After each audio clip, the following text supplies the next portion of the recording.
Contoh penanganan kasus korupsi di Kalbar yang ganjil. Selama saya bersentuhan dengan hukum dan menyaksikan langsung proses hukum kepada para tersangka yang sudah menjadi terpidana di Kalimantan Barat, Pontianak, maka pendapat saya tentang hukum saat itu adalah lucu, L-U-C-U, lucu. Jadi lucu itu saya tafsirkan sesuatu yang bermakna idiom, bentuk kesabaran agar tidak sarkasme gitu aja. Makanya saya bilang lucu. Bayangkan petugas sipir atau bahkan petugas penjara, bahkan kalangan pejabat penjara, pemuka agama yang datang memberi pembekalan keimanan atau mungkin penghuni penjara bagi penghuni penjara serta para kolega yang membesuk para tahanan. Mereka mengatakan berulang-ulang, tidak semuanya kalian ini bersalah, tapi ini adalah bagian dari ujian dan takdir tuh hidup. Artinya siapa lagi yang dipercaya dengan proses hukum, khususnya di Kalimantan Barat, gitu. Adil menurut penghuni penjara, artinya kami saat itu sudah sederhana aja. Siapapun yang terlibat dalam tindak pidana, semuanya dihukum berat ringan hukuman sesuai dengan peran dan perbuatannya. Tidak boleh terjadi ada salah satu pelaku kejahatan yang tidak dihukum. Tidak boleh terjadi proses hukum itu diperjualbelikan. Lebih naif lagi, orang yang tidak bersalah dipaksakan bersalah dengan alat bukti yang mengada-ngada. Jika saya dalam hal ini mencontohkan penanganan kasus hukum, terutama kasus di Kalimantan Barat, lebih kepada kasus korupsi, adalah ganjil. Itu hanya pendapat saya saja, dan saya tidak sampai mengatakan itu sesuatu konspirasi of evil, enggak. Pihak lain silakan menilai apakah cerita ini sudah sesuai dengan logika hukumnya, atau mungkin ada cerita lain yang tidak saya ketahui. Tahun 2016 sampai dengan tahun 2019 saya masuk penjara dan saya ada di penjara dan saya berbaur dengan orang-orang yang bermasalah dengan hukum di lembaga pemasyarakatan. Saat itu ketua PN dan Kejatinya sama dengan proses kasus saya gitu. Tapi bukan berarti mereka jadi bersalah, enggak. Saya bertemu dan menyaksikan mereka bercerita langsung kepada saya bertahun-tahun, karena 4 tahun saya di penjara. Dan mereka menitip pesan agar tolong bantu Pak Adi untuk mencari keadilan, tentunya dengan tidak proses hukum yang sudah mereka percaya. Termasuk banyak sekali PSN, APNS dan atau ASN yang dikorbankan saat itu di penjara karena kasus korupsi tanpa uang yang dikorupsi. Hanya tahun-tahun di mana Kejati dan hakimnya itu sama. Mungkin hebat lah gitu. Beberapa contoh diantaranya. Satu, ada seorang staf perusahaan. Dia ini bercerita kepada saya ketemu ceritanya karena cerita benar-benar nyata ya, dan mereka juga berpesan kebanyakan. Satu staf perusahaan di salah satu kabupaten di Kalimantan Barat dinyatakan bersalah melakukan tindak pidana korupsi atas dana pembangunan yang bersumber dari uang negara. Saya pikir terlepas dari yang bersangkutan melakukan tindak pidana, maka yang ganjil menurut saya itu gini, tersangka dan terpidananya ini seorang diri. Apakah dia itu kebetulan hanya seorang staf perusahaan dan sendiri dipidanakan? Apakah mempunyai kewenangan yang mutlak sehingga bisa melakukan praktek korupsi merugikan negara seorang diri? Pimpinan perusahaannya serta aparatur sipil negara dan lain-lainnya dinyatakan tidak terlibat. Kabarnya, nah ini silahkan dicek benar. Proyek tersebut sudah diaudit oleh auditor negara, tapi penyidik menghitung kerugian negara ulang. Coba dicek. Nah, proses hukum luar biasa yang sudah ditempuhnya, tapi yang bersangkutan tetap dinyatakan bersalah. Air mata dan sumpah mereka terhadap hukum Indonesia yang tidak adil. Tuh. Kasus kedua, kasus korupsi yang dituduhkan kepada abdi negara sebagai ketua Pokja tanpa menerima uang korupsi. Tidak ada UP. Kerugian negara yang timbul dibebankan seluruhnya kepada pihak kontraktor yang juga sebagai tersangka dalam proses hukum itu. Akhirnya pengadilan menyatakan atau memvonis bebas kontraktor tersebut. Yang menurut saya ganjil, dengan putusan bebas kontraktor maka kerugian negara kan menjadi tidak ada. Karena putusan pengadilan adalah secara sah dan tidak terbukti pihak kontraktor terlibat dalam merugikan negara. Akibat dari putusan tersebut, jadi tidak ada kerugian negara. Apakah dia sebagai Pokja, pengadaan barang jasa, tetap dinyatakan bersalah? Oh, kembali proses hukum luar biasa ditempuhnya, tetap saja yang bersangkutan dinyatakan bersalah. Sekali lagi air mata dan sumpah mereka terhadap hukum di Indonesia yang tidak adil. Kasus-kasus ini kan sulit. Artinya kalau orang sudah di penjara, dia sudah menginap di penjara bertahun-tahun, bagaimanapun katakanlah Hakim agung di sana pun pertimbangannya bingung. Kalau aku bebaskan kacau nih, kasihan kejaksaannya, kasihan yang lain-lainnya. Dia hanya memandang ya sudah, begitu ceritanya. Paling-paling kalau dia mau kasihan sudah berapa tahun dia 4 tahun bebas, udah dikasih bebas ya 4 tahun aja dah. Dikasih benar nanti dia nuntut gitu. Nah itu permasalahannya. Tanya aja hati nurani hakim di Mahkamah Agung itu. Yang ketiga, ini ada kasus korupsi salah satu institusi perguruan tinggi negeri di Pontianak. Perguruan tinggi negeri di Pontianak. Yang menimpa pada rektor PPK dan Pokja serta kontraktor atas pengadaan mebler yang nilainya 1 miliar lebih.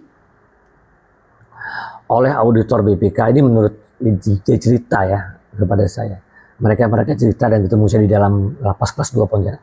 Oleh auditor itu BPK yang auditornya, dinyatakan kerugian negara sebesar 35 juta rupiah dan sudah dibayarkan, disetorkan kembali, dikembalikan ke kas negara oleh institusi tersebut. Yang menurut saya ganjil itu, penyidik menggunakan auditor BPKP Kalbar untuk menghitung ulang kerugian negara. Dan yang saya dengar, ini tolong dicek, ditetapkan kerugian negara itu 400 juta lebih. Dan harus dibayarkan seluruhnya tanpa mempertimbangkan uang pengembalian yang telah disetorkan atas perhitungan auditor sebelumnya. Dan cerita seseorang yang ahli agama, karena PPK itu ahli agama kepada saya, dia cerita kepada saya. Di saat persidangan di muka hakim, sanksi dari pihak BPKP itu tidak menjelaskan, begitu ditanya hakim, item yang merugikan keuangan negara. Alasannya kerahasiaan negara. Nah, tersangka pada akhirnya tidak ada yang berani melakukan upaya banding karena dianggapnya mencari keadilan itu hanya sia-sia. Akhirnya menerima dengan pasrah. Karena dia merujuk pada cerita saya yang 8 tahun. Saat di lapas kelas 2 Pontianak, saya sering bertemu dengan sang rektor, sekarang sudah almarhum. Sayalah yang sering memberikan semangat kepada beliau almarhum. Dan sayalah yang mengurut badan almarhum. Sekedar untuk menguatkan dia. Saya merinding nih. Kata-kata yang diucapkan dan berulang-ulang dari almarhum itu, saya tidak bersalah, Pak. Saya tidak bersalah, Pak. Tetapi hukum kan memandang lain. Lengkap dengan alat bukti. Mana bisa dia bersalah dia begini-gini. Tapi itulah who cares lah, seperti itu. Tuhan yang tahu. Saya juga bertemu kemudian dan berbicara dengan tersangka lainnya. Katakanlah seseorang ustadz begitu. Beliau bercerita, Pak Adi, waktu saya menjadi saksi untuk sidang Bapak Rektor, saya berbicara keras di persidangan. Dia berkata begini, saya bilang, betul nih Pak, betul. Wallahi dibilang begitu. Saya tunggu kalian di akhirat kelak. Saya tidak rela dan kalian sudah memisahkan saya dan istri serta anak-anak saya. Ya gitu. Saya ulang lagi, Pak, Bapak benar kan bilang begitu? Oh benar Pak, saya bersumpah dibilang. Saya bilang gitu. Saking jengkelnya dia. Gosipnya itu adalah perkara perebutan jabatan rektor aja. Tapi walau alam lah ya, mohon maaf saya tidak disclaimer lah cerita itu. Artinya silahkan didalami kebenaran cerita ini. Tapi kalau memang cerita saya ngurut, dia teriak-teriak sampai dari masuknya sehat keluarnya susah, itu memang begitu. Dan semua orang lapas tahu. Nah, 4. Seorang tenaga pengajar di salah satu perguruan tinggi negeri Pontianak. Perguruan tinggi di Pontianak. Dinyatakan bersalah melakukan tindak pidana korupsi karena koperasi di mana yang bersangkutan itu kerja meminjam uang di salah satu bank. Nah, kemudian dia membayar bunga. Dibayar bunganya itu dan belum membayar pokok pinjaman. Kemudian dinyatakan bukan prestasi sehingga proses mengajukan PK. Tapi hasil tetap saja bersalah. Terlepas dari yang bersangkutan melakukan tindak pidana nih ya. Mungkin benar dia berbohong menerima uang itu. Yang ganjil menurut saya itu begini. Kasus ini tersangka yang terpidananya kan hanya satu orang tunggal nih. Mungkinkah seorang pengurus koperasi menikmati uang korupsi melakukan pidana korupsi seorang diri? Koperasi adalah bentuk badan usaha yang struktur organisasinya terdiri dari banyak pengurus, banyak personal. Keputusan diambil secara musyawarah dan kolektif kolegial. Apakah benar-benar tidak ada peran kejahatan dilakukan oleh pihak lain? Di mana bentuk pertanggungjawaban pihak-pihak lainnya? Lain kalau dia pribadi. Nah, yang kedua, keganjilan kasus ini, bank yang menjalankan fungsi pemberi pinjaman tentunya ada ketentuan terikat dan regulator dari Bank Indonesia, yaitu 5C. Salah satunya kolateral jaminan. yang fungsinya sebagai penjamin atas aset yang dijaminkan. Lantas mengapa bentuk agunan tersebut tidak dilakukan penyitaan saja? Seharusnya seperti itu. Namun jika ternyata agunan atau data lainnya bermasalah, siapa pihak yang mengapproval saat itu? Pihak bank saat itu.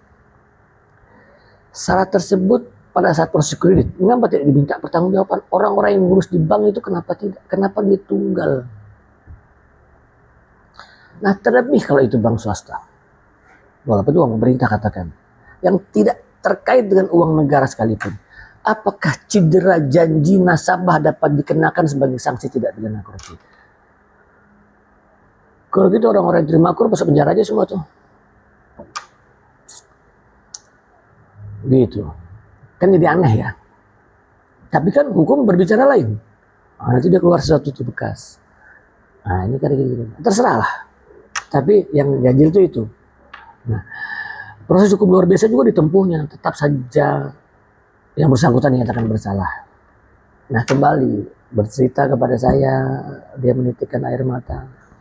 Dan dia menyatakan sumpah mereka terhadap hukum di Indonesia yang tidak adil. Hubungi saya, nanti saya sama ke lapas, saya tunjukkan berkas-berkas orang-orang itu. Tidak bohong saya. Tapi mungkin tidak sesempurna apa yang saya katakan. Mungkin ada lembar-lembar, oh ini bersalah. Tapi yang saya herankan, kenapa dia hanya seorang-seorang diri gitu. Nah, kalau saya ceritakan terlalu banyak dan sangat banyak sekali pihak-pihak yang kecewa dengan hukum di Indonesia. Bahkan saat itu ada orang yang buta pun diponis bersalah karena pemerkosaan. Ya, kita nggak tahu karena ada orang juga buta yang akhirnya yang viral itu juga tanggal juga. Betul. Pihak aparat penegak hukum yang mendengarnya pasti akan berkomentar bahwa API memiliki alasan dan pembelaan berdasarkan pengetahuan hukum yang mereka miliki dan berdasarkan alat bukti. Maaf hanya itu aja kan? Bukan alasan politis dan lainnya. Semua karena murid penegakan hukum. Yuk, kalau masalah itu saya paham. Saya yakin seseorang akan rela dan ikhlas mempertanggungjawabkan perbuatan di muka hukum dan hasil akhirnya pasti akan dimuliakan oleh pelaku pidana. Jika proses hukum berjalan dengan adil dan APH tidak munafik. Nah, disclaimer lah, semua pernyataan saya adalah apa yang saya dengar dari pihak yang bercerita kepada saya. Beberapa orang diantaranya masih hidup, masih bisa bersaksi, dan mereka minta mohon sampaikanlah ke Pak Presiden untuk kemana-mana begitu. Ya, saya juga sempat ngomong sama mereka, kalau ada waktu nanti kita podcast aja lah cepat saya gitu, ceritakan pengalamannya. Dan mereka selama ini berminat. Saya pikir demikian, terima kasih.